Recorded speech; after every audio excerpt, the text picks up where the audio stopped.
Radio, so we're looking at muscles, main muscles now that which flex the hip, and like I say, we'll go through these all individually on the skeleton, where they are, where they go to and that. So we've got Psoas Major, one of our main hip flexors.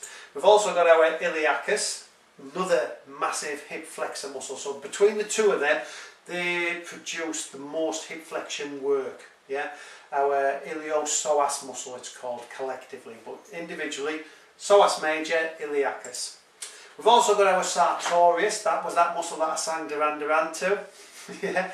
And that's obviously going to one of those bony projections that we need to know.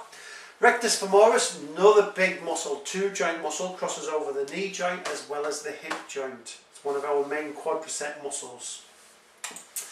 Tensor fasciae latae, alright, muscle that's onto the anterior but to the side of us. And then we've also got our Gluteus Medius and Gluteus Minimus will all do hip flexion or contribute. Granted, they're a weak hip flexor, but they are a hip flexor. Main muscles that extend the hip then, so that's taking the leg back over behind us. Yeah, Biceps femoris, big hamstring muscle. Long head. Semitendinosus also is another one of our hamstrings. Why it's jumping around I don't know, but Gluteus maximus. Piriformis. Piriformis is a main muscle that causes a lot of back pain on people. A lot of back pain. I'll talk about that in a bit.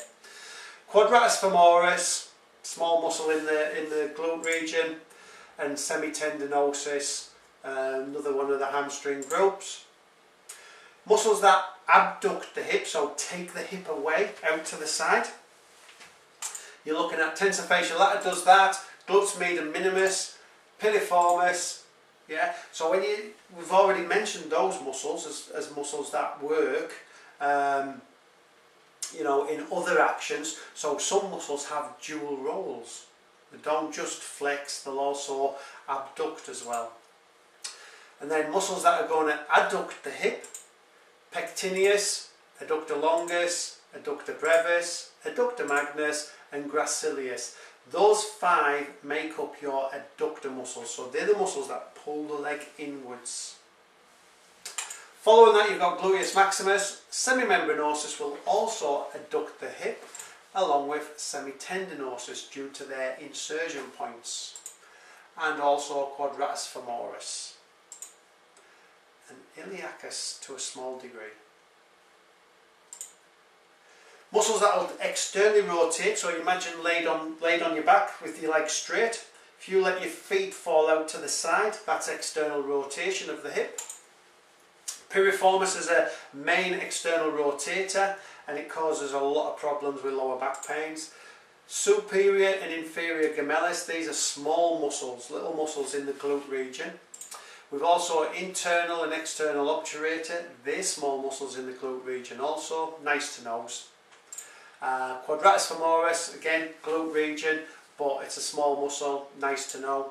Sartorius is an external rotator of the hip, as well as being a hip flexor. And our psoas major in this case will externally rotate as well. Iliacus, another one which also adducts but also externally rotates and hip flexors.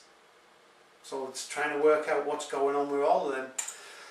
Gluteus medius and minimus will also externally rotate the hip, and biceps femoris of your long head will externally rotate the hip. Internal rotation then, Gluteus medius and minimus, semitendinosus, semimembranosus, adductor magnus, gracilis, quadratus femoris. They're all the muscles, the movements that those muscles will do. So I'm going to have a little look at these muscles individually now.